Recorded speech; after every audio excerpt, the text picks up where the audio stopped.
Empecé de chiquitito y no sé, me voy a jubilar y capaz me muero acá, porque mi familia toda la vida fue de frigorífico.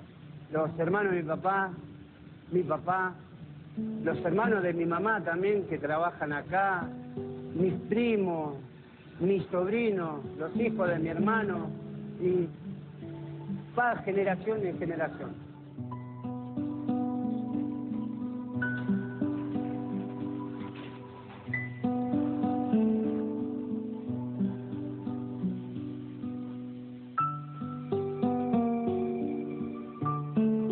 Esta es mi vida, no quiero largar, porque lo que yo pasé cuando se formó la cooperativa, no solo yo, mis compañeros, la pasamos muy mal. La policía nos reprimió acá adentro, nos reprimió en Plaza de Mayo, en todos lados, a donde íbamos nos reprimían, y bueno, nosotros no, siempre adelante, siempre, esto es nuestro y va a ser nuestro.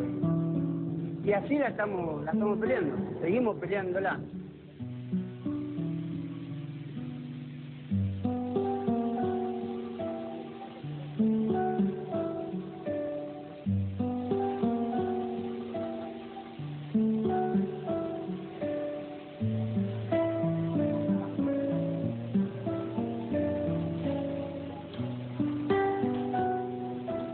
Si no trabajás, qué sé yo, no son nada. Si no tenés un trabajo digno, ¿qué tenés que hacer?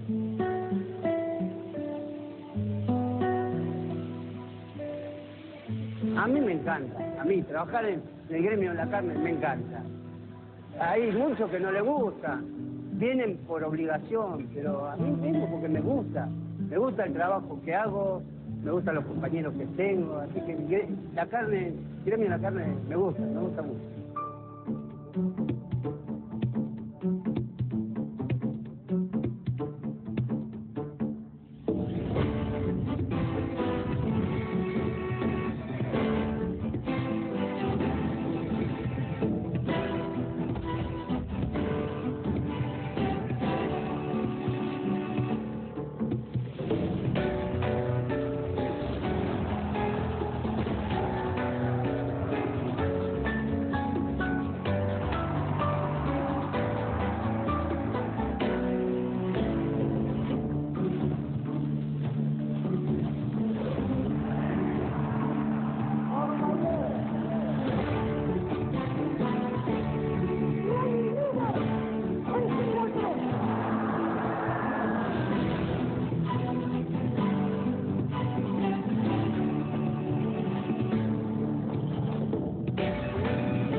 El festejo del centenario en 1910 se vivió con muchísimo temor en el país, producto de los conflictos sociales, un estado de sitio que se prolongó durante meses, y hacia el final del siglo XIX.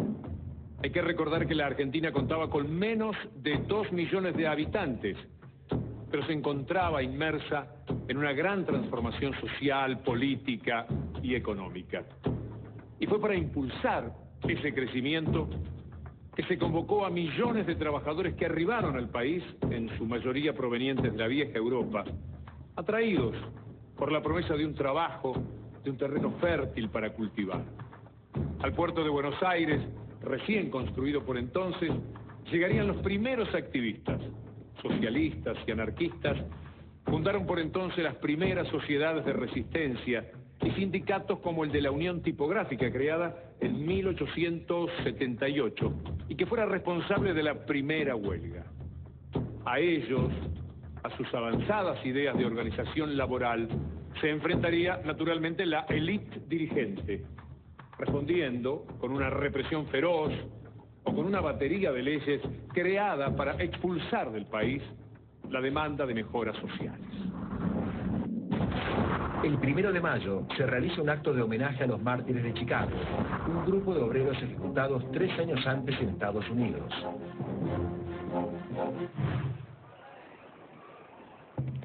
En el mitin nacional se difunde un petitorio elaborado durante el Segundo Congreso Internacional de Trabajadores en París, traído a la Argentina por el socialista alemán Wilhelm Liebknecht, a pedido del Club Vanguardia, centro sindical fundado por los socialistas alemanes en Argentina.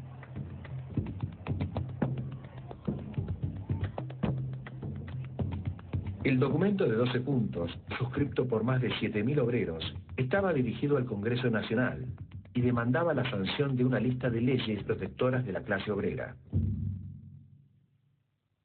Los legisladores hicieron caso omiso del reclamo, pero la iniciativa movilizó a los obreros. 2 meses después, se hallaba constituida la Federación de Trabajadores de la Región Argentina. A pesar de la unión, existían entre los distintos grupos que representaban la defensa de los trabajadores diferencias que con el tiempo se acrecentarían.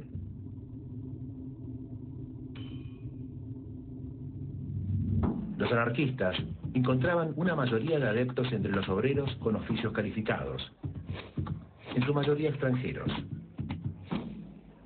Su método de combate consistía en impulsar la huelga revolucionaria, dirigida a un tiempo contra el capital y el poder político, al que consideraban fuente de opresión.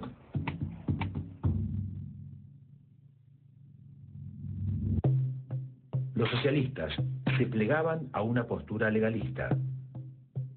Su plan consistía en establecer una larga convivencia con la sociedad capitalista, exigiendo la reforma de las condiciones laborales. Consideraban esencial la conquista del Parlamento para que su prédica alcanzara el seno de la clase media. Una tercera corriente, sindicalista, sostenía la visión de la lucha de clases. Su prédica se orientaba hacia la autonomía de la clase obrera y desconfiaban de políticos e intelectuales como conductores del destino de los trabajadores. Hacia el final del siglo, 50 sindicatos abarcan casi todos los oficios existentes.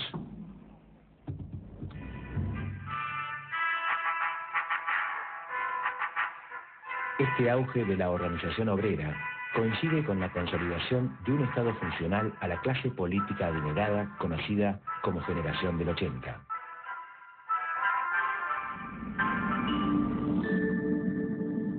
Nucleados en la Liga de Gobernadores y el Partido Autonomista Nacional, muchos de ellos tuvieron a su cargo las más importantes funciones políticas, económicas y militares.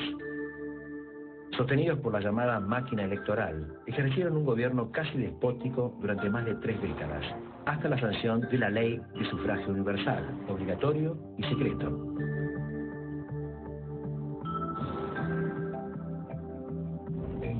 La figura en esta élite gobernante fue Julio Argentino Roca, militar que encabezara la segunda expedición al desierto, despojando a sus habitantes de unas 15.000 leguas de tierra en nombre del progreso.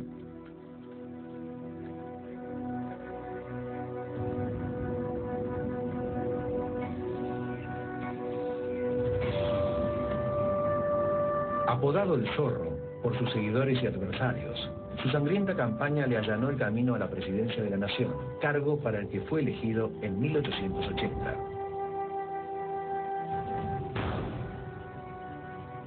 Su programa de gobierno expresaba el espíritu liberal de la clase dominante. Nuestra mejor política será en dejarle al comercio la mayor libertad posible. El Estado debe limitarse a establecer las vías de comunicación, los ferrocarriles y la navegación de los ríos. Debemos mantener abierto nuestro crédito en el exterior y economizar sobre nuestro pan y nuestra sed para cumplir con los compromisos. La política de Roca concentrará su esfuerzo en la creación de un puerto destinado a consolidar el modelo económico de la oligarquía. Por allí entrarán al país quienes recolectarán la cosecha, engordarán la hacienda y trabajarán en el transporte de las materias primas. El vicepresidente Francisco Madero sería el encargado de negociar con el Imperio Británico el respaldo financiero de la banca Baring.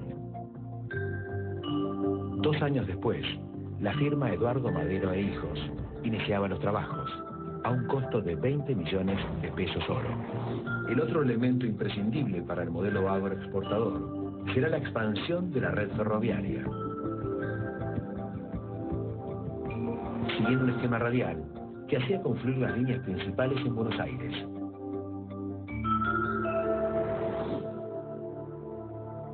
Al iniciarse el siglo XX, el 90% de los ferrocarriles pertenece al capital británico. La potestad que se les brinda para fijar la tarifa del transporte según el recorrido y el valor de la mercadería transportada les permite desalentar cualquier emprendimiento industrial.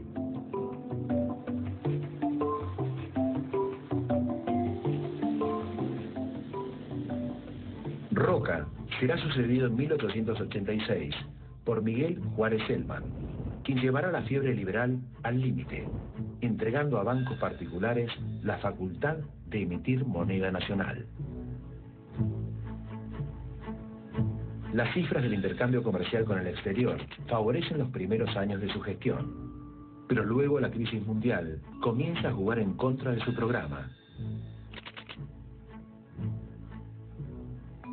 El costo de vida se dispara, caen los salarios y la desocupación aumenta, multiplicando el malestar social.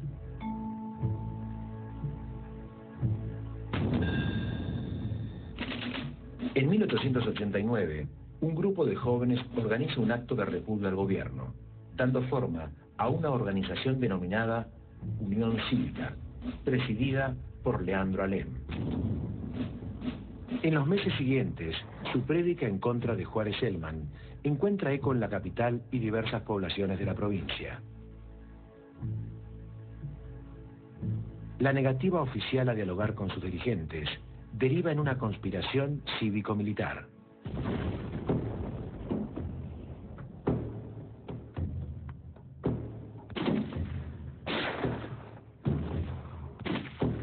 Tras 4 días de fuego y numerosas víctimas, la responsabilidad recae en la persona del presidente.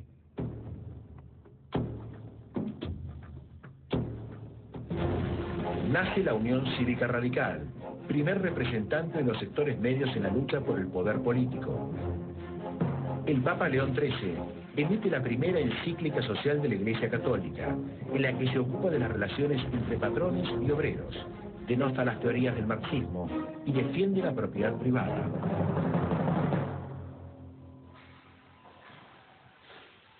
Lentamente, la combinación de los reclamos laborales por parte del sindicalismo y las demandas democráticas de los nuevos dirigentes abrirá el camino a importantes reformas. Sin embargo, tanto las huelgas como la sindicalización siguen siendo considerados elementos de desestabilización. Artículo 6. Ninguna de las fábricas asociadas admitirá reclamación que venga por la sociedad de obreros o por imposiciones en masa. Los principales opositores a cualquier avance en la reivindicación de los derechos obreros son la sociedad rural y la Unión Industrial. Artículo 8.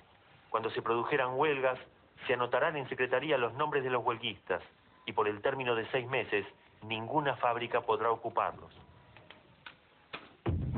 Buscando concentrar sus esfuerzos, en 1901, un grupo de sindicatos socialistas y anarquistas crea la Federación Obrera Argentina.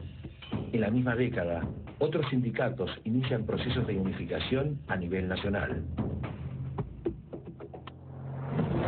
Se realiza por primera vez una huelga general. El Congreso Nacional sanciona la ley de residencia, destinada a expulsar a los extranjeros considerados revoltosos. Juan Vialet Macé publica el informe sobre el estado de las clases obreras en el interior de la República, que señala las condiciones laborales inhumanas a las que son sometidos los argentinos de la época. En Mendoza, el administrador del ferrocarril piensa que el gobierno no tiene que meterse en la cuestión del trabajo, no hay lugar público que pueda evitarla. O viene la ley reglamentando la jornada, los descansos, por demás pesado y mal pagado. Al preguntarle si rige algún reglamento para indemnizaciones por accidentes de trabajo, me dijo claramente: sí señor, el reglamento soy yo. Se modifica el sistema electoral, estableciendo la elección de diputados por circunscripción. En el barrio de La Boca resulta elegido el candidato del Partido Socialista, Alfredo Palacios.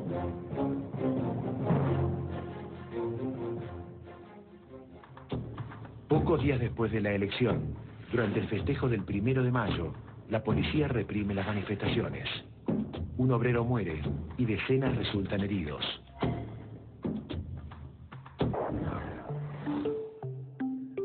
Pronto la consagración de nuevos representantes de los sectores populares comenzará a hacerse frecuente, permitiendo la conformación de un bloque político. Los frutos de su trabajo se verán reflejados en la sanción de algunas leyes protectoras de los trabajadores. Ese mismo año, por iniciativa de otros dirigentes socialistas, se funda la asociación El Hogar Obrero, obra de extraordinarias proyecciones por su aporte a la difusión de la práctica cooperativa. En julio de 1907, su directorio concedió el primer préstamo hipotecario. Por entonces, la crisis habitacional en los centros urbanos comenzaba a hacerse sentir. En apenas medio siglo, la ciudad de Buenos Aires había pasado de 100.000 a casi 1 millón de habitantes. Los conventillos eran un negocio floreciente y pertenecían a familias acaudaladas que habían abandonado la ciudad durante la epidemia de fiebre amarilla. El censo de 1904 determinó que más de 130.000 personas habitaban los 2.400 conventillos de la ciudad. De ellos, 500 carecían de toda instalación sanitaria.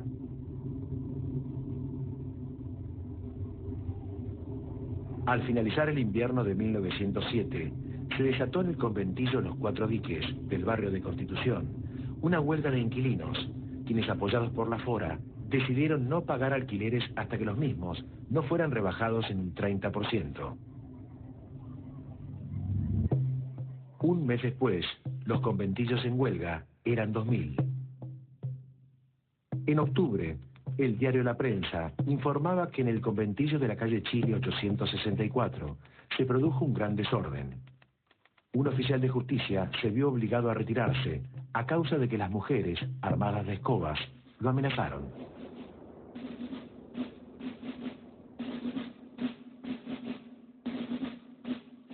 El final del conflicto corrió por cuenta de un personaje cuya determinación para reprimir al pueblo lo convertiría en un símbolo: el jefe de policía Ramón Falcón.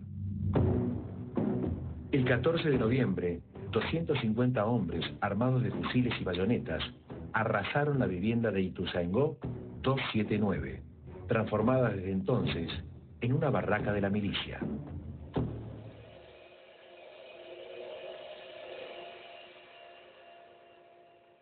El Partido Socialista propuso a la Cámara Legislativa un proyecto para el trabajo de mujeres y menores.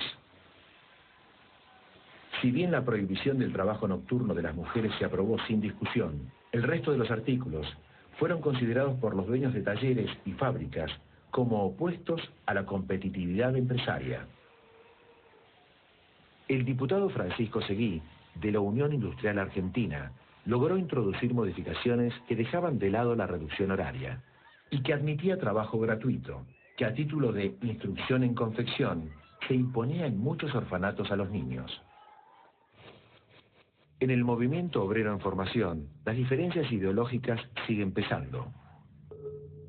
Todos los congresos sindicales registran en el primer lugar de los temarios el problema de la unidad. Para conmemorar el 1 de mayo de 1909, la Fora y la UGT convocaron en forma separada a sus adherentes.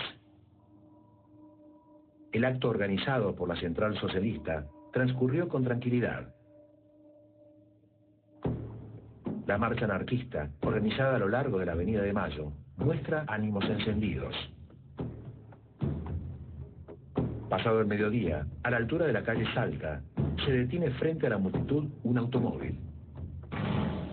De él emerge una figura conocida y detestada por los trabajadores: Ramón Falcón. Unos minutos le bastan al coronel para observar el panorama y ordenar la movilización de su tropa. Media hora después, se cuentan varios muertos y medio centenar de heridos. La marcha se disuelve, pero el enfrentamiento continúa. Falcón manda a clausurar todos los locales de la capital.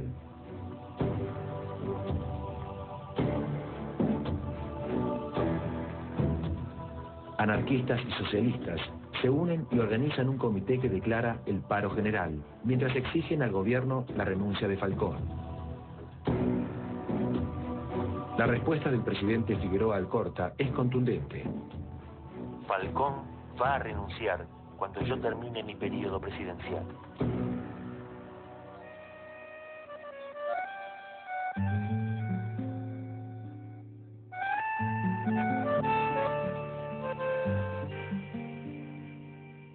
Tres días después, 300.000 personas engrosan la columna que acompaña al cementerio los restos de los asesinados.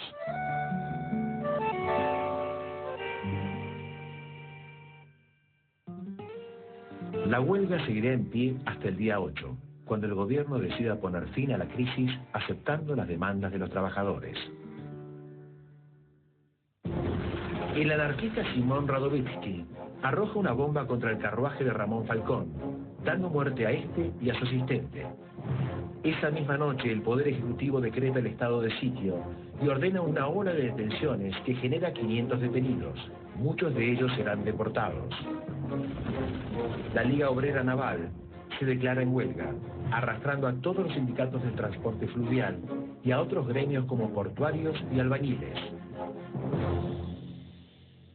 Durante un corto tiempo, la situación se distiende. En pocos meses, el país celebrará el aniversario de la Revolución de Mayo de 1810. La intención del gobierno es presentar ante los visitantes ilustres un país moderno, controlado y libre de elementos indeseables.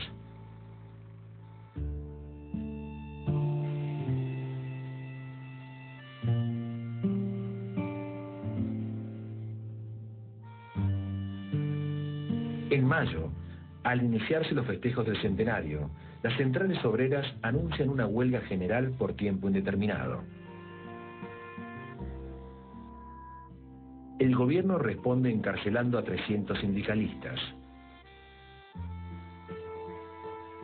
Los talleres de los diarios La Vanguardia y La Protesta son arrasados por grupos de choque entre cuyos miembros puede identificarse a legisladores, militares y estudiantes.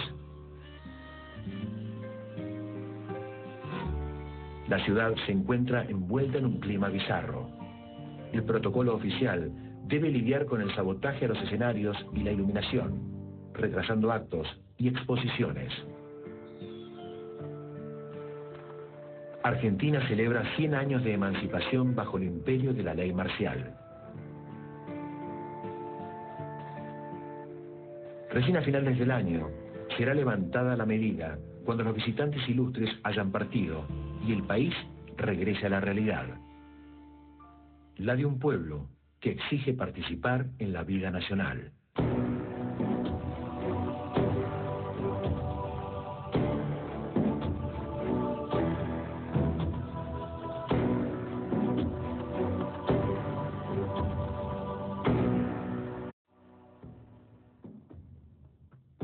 La clase dirigente se resiste a aceptar la construcción de un país agroindustrial. Se ofrece trabajo, pero no hay derecho al descanso, no hay derecho a la salud, no hay condiciones de trabajo dignas. En el próximo capítulo llegará la democracia y con ella el primer gobierno popular. Pero verán ustedes que los reclamos sociales seguirán postergados. Lo vamos a ver en el próximo capítulo de la historia del trabajo en la Argentina.